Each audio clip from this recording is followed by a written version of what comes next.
All right, I hope this video works out okay. So here's my 2015 Ram 1500. You can see right now I've got the low beams on. This is a Tradesman, so it's got the quad headlights. So it's got the low beams on, and I've got these auxiliary driving lights. These are SAE pattern, PIAA brand 410s. And then, of course, the high beams are off, right? So that's where we're at right now. Let's go ahead and we'll put on the high beams.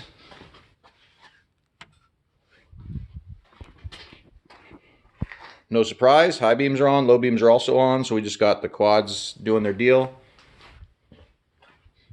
Now I'm going to put the high beams back off again for a second, and then I'm going to turn on my auxiliary 1. That's going to turn on. Low beams, those guys are off. Now I'm going to just do high beams. Look at that. Those guys are on, right?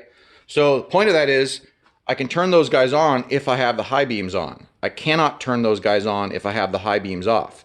Now you might ask, like, why would I limit myself, right? Why not have it where I could turn those on with the low beams?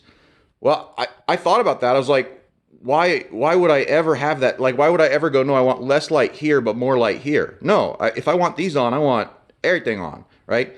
Otherwise, if I'm driving towards traffic, you know, I don't live in a rural area, but I live in a small town where it takes a minute to get to a rural area.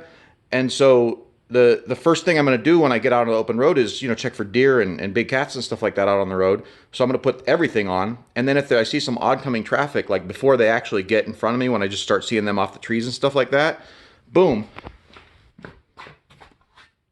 One step and I could be friendly to oncoming traffic. You know, wait till they pass, not blind them. And then as soon as they go past, boom, I just flick that back on again and I got everything again. So anyway, that's the way I got it set up in here. If you're curious, I could probably do a thing about that. What it is I've got 2 relays under the hood, right? One of the relays is what normally powers these guys. It just gets them power from the battery.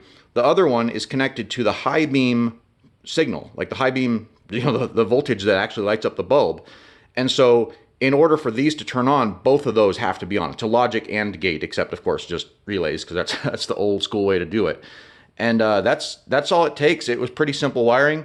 The switches are the regular upfitter switches. I got those from 4thGenRamElectronics.com. This isn't an official endorsement. They were good. I got no complaints about them. Anyway, hope this was helpful to someone.